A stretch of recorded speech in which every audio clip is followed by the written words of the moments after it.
In verse 13, which we did yesterday, he speaks of the 4 varnas, the 4 castes.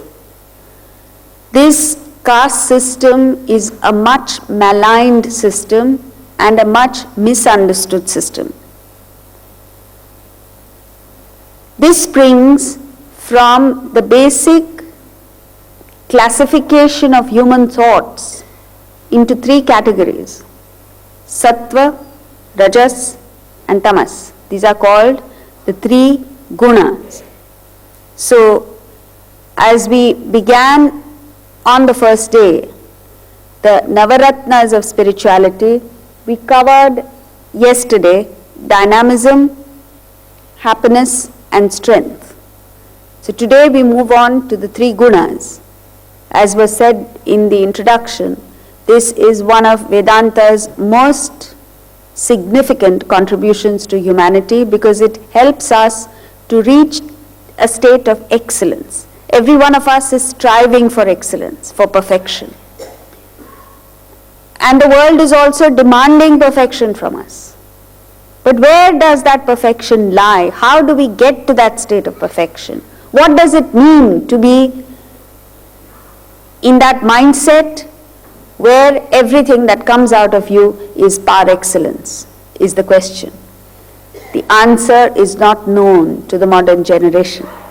That answer is provided by Vedanta, the Bhagavad Gita. So the 3 gunas are, before we continue, some of you might be familiar with the terms. But the question is, are we familiar, do we have this technology by which to eradicate the lower 2 gunas and establish ourselves in the highest sattva is the question. So the 3 gunas are sattva, literally it means purity. Sattva is pure. Rajas, passion, agitation, excitement. Tamas, ignorance, indolence, indifference.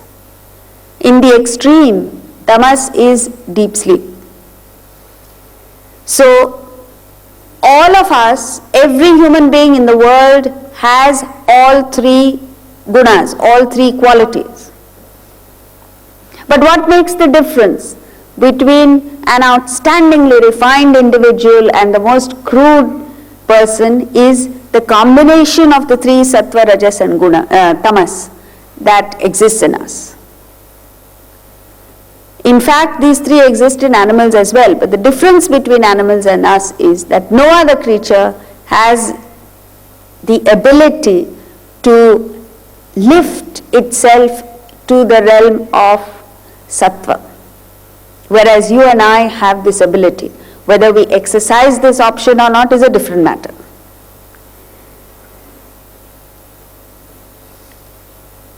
This technique, the technology of establishing oneself in sattva is not known anywhere else in the world, and you must understand that this is a knowledge that is unique to Vedanta. And therefore it is that we need to understand it, apply it in our lives and establish ourselves in sattva, become role models, what we call as the sattvic life model or the sattvic. It could be business model, it could be student model, it could be anything. Once you establish yourself in sattva, everything that comes out of you as an individual or us as a society will be excellence.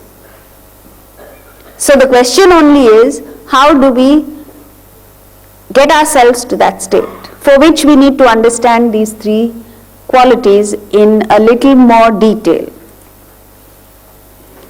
Tamas is the state of inaction. Rajas, the state of desire-ridden action. And sattva, the state of desireless action. Tamas is the state of inaction, not because in that state you don't have desires, but simply because these desires are shrouded, covered. as in deep sleep. When you're fast asleep, you may have many desires, but they're not manifesting because you're in sleep. So, in the tamasic state, we are all sleepwalking. So, part of us is asleep. So, out of ignorance, you are inactive.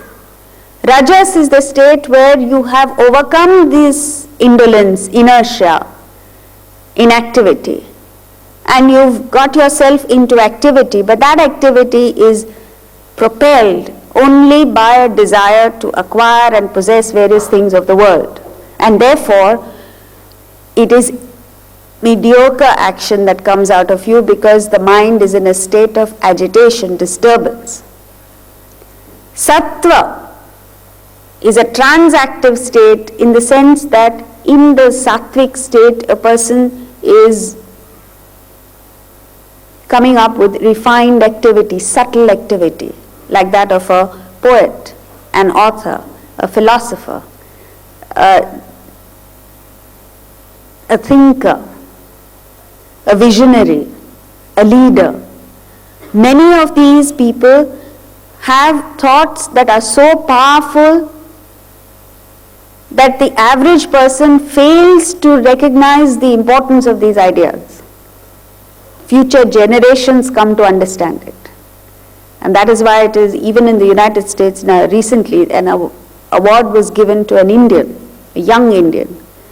And the criterion for the award is that you come up with creative thoughts and ideas that will have far-reaching benefits to society, not only in the present, but in future. This is a sattvic individual. A tamasic person is extremely selfish and creates harm to not only others, but also himself. Typical examples of this is indiscriminate indulgence in the senses to the extent where it destroys others and it destroys himself. Drinking, drugs, smuggling are typical examples of this. A rajasic quality is where you are selfish, but that selfishness is tempered with the intellect. In other words, you don't perform rash, reckless activity like a tamasic individual, but it is still selfish. And towards the end, it leans towards unselfishness. A sattvic individual is unselfish and selfless. We've seen this yesterday, so I'm not going into this. A tamasic individual has very low, crude values. A rajasic individual has mediocre values. A tamasic individual by default will break the law. A rajasic individual will follow the law if it suits him. If it doesn't suit him, he breaks it. Only a sattvic individual is one who has high values and establishes himself in these values and becomes a role model for the people to follow. For instance, Jamshedji Tata, when he started the Tata group of organizations, he did not start it for just making money. He had a higher vision, a higher goal. This is sattva in business. When Dr. Kurian started the Amul cooperative dairy movement, it was not just to benefit himself, it was primarily to benefit the farmers who did not have the clout, small farmers who did not have the clout to establish a market for themselves. Infosys, Wipro, there are a handful of companies which have established themselves in sattvic, in high values, and shown the world that it is possible to make profits, to do well in business, even when you adhere to values. In fact, it is the adherence to values that has created fantastic success for them. Tamas is a state of ignorance, complete ignorance. Rajas is a state where you have knowledge of the world. There are people who know exactly what they want in life in terms of money, position, power. They know how to leverage it. They know exactly how to maneuver, manipulate the system for their benefit. So as far as the world is concerned, they are very knowledgeable. But regarding higher things, higher values, the realm of the spirit, blanked out. A sattvic individual is one who has knowledge of the self, and therefore he performs potent actions, powerful actions. In the tamasic state, your entire personality, your desires are in an unmanifest state. In the rajasic state, your desires are manifest. In the sattvic state, you have transcended your desires. This is why it is called a pure state. Tamas is the state of lethargy, where you don't perform actions at all. Rajas is a state where the performance of action leads to stress. It boomerangs back on you as stress. Sattva is the state of effortless excellence. It's a state where the body is performing dynamic activity, powerful activity, perfect action in the midst of tranquility. So, perfect action can only come out of tranquility of the mind. Second, as far as emotions go, a tamasic individual has no emotions, is indifferent to the suffering of people, does not share in the joys of people, is like a stone, a plant. A rajasic person is one who has emotions but is terribly attached, exactly like a monkey clings on to its offspring. A rajasic individual clings on to whoever he or she is attached to. A sattvic person is the only individual in the world who has pure love. In the world today, we don't know what love is, because we only know the two states, tamas and rajas. We know indifference and we know attachment. Attachment is nothing but selfish love. Just because a person caters to you, you say, I love the person, is not love. It's selfishness. And this is the only emotion we know. To rise to the level where, irrespective of whether the person caters to you or not, you still have a sense of affection, love, consideration for the individual, that is called love. The intellect of a tamasic individual is dull, fanatic. All fanaticism is tamas. The intellect of a rajasic person is constantly throbbing with ideas, schemes to benefit himself at the expense of others. Whereas the intellect of a sattvic individual is absorbed in contemplation of the higher. Motivation. A tamasic individual has zero motivation, and therefore when you are in the state of tamas, you need to give yourself punitive action. In fact, you have to give yourself strict deadlines and punish yourself if you are not able to deal with them. For instance, waking up at a certain time or going to a place at a punctuality is another thing where we falter. That's tamas. So, whereas in the rajasic state, a person is ambitious, he is motivated, but only for his personal interests. And such an individual needs the carrot, not the stick, but the carrot. If you do this, this is the return that you'll get. And the whole world today is motivated only by the carrot. A sattvic individual needs neither the carrot nor the stick, he just needs to be left alone. Freedom. And in an atmosphere of freedom, like a scientist, an author, a philosopher, during the independence movement, many of our sattvic leaders were put behind bars in jail. That was the best environment for them. They were left to themselves and they came out with outstanding pieces of literature. In tamas, you have maximum ego. Person is extremely egoistic. In rajas, medium. A sattvic individual has no ego at all because he is in sync with the totality, aligned with the totality. Happiness. What kind of happiness do we experience? In tamas, you get happiness through sloth, lazing around. Today is Sunday. What pleasure it gives to laze around in bed on a Sunday morning, right? That is tamas. In rajas, the happiness that you experience is what you gain from sense contact. Whereas a sattvic individual gains happiness from introverted activity, from contact with himself. Now, coming to the 4 castes that we were talking about, in verse 13, he says, the 4-fold varna was created by me based on the differentiation of guna, quality and action. What are these 4-fold castes? And what correlation does it have with sattva, rajas and tamas? The 4 castes are brahmanas, kshatriyas, vaishyas and shudras, as you all know. The discrimination of individuals into these 4 castes was not based on family.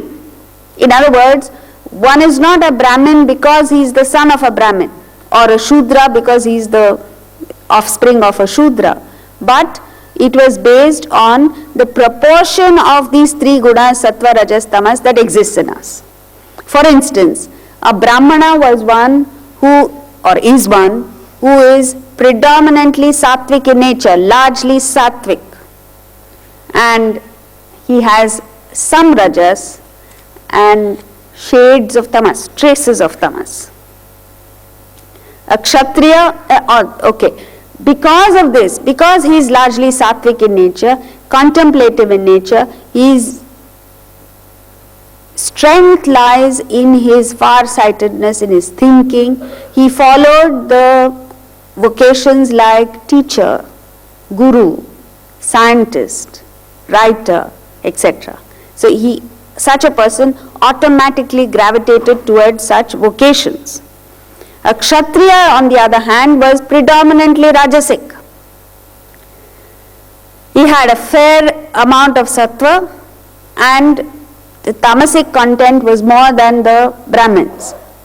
So therefore, a combination like this is perfect for an administrator, a ruler, a leader of society. But even a kshatriya, mind you, had enough sattvic content which makes for leadership qualities. When your sattvic content reduces still further, you become a vaishya. A vaishya is the business community where the sattva drops. Rajas is maintained, activity is maintained, and tamas picks up. Such a person, you all know, there are people who sit there in the office and manipulate. Typical example of this is a person who is operating in the stock market. He doesn't work, but he benefits. He makes profits. A Shudra, on the other hand, is one who is predominantly tamasic. He has some rajas and traces of sattva. Now, the 4 castes were designed to help every single individual, even a Shudra, to rise to the highest level of sattva. It was not meant as disqualifying, it meant to disqualify certain people from the highest vocations. And it is only when the humanity degenerated that the same caste system that was propagated for our benefit was abused to put down individuals. And therefore, this concept of untouchables came. But the original caste system did not have this. What it simply said is that you have to match the guna with the karma. In other words, depending on your inner composition, you have to give yourself the activity that is best suited for you to flourish in, to develop in, so that you can rise to the highest level of sattva. That's what he says in verse 13.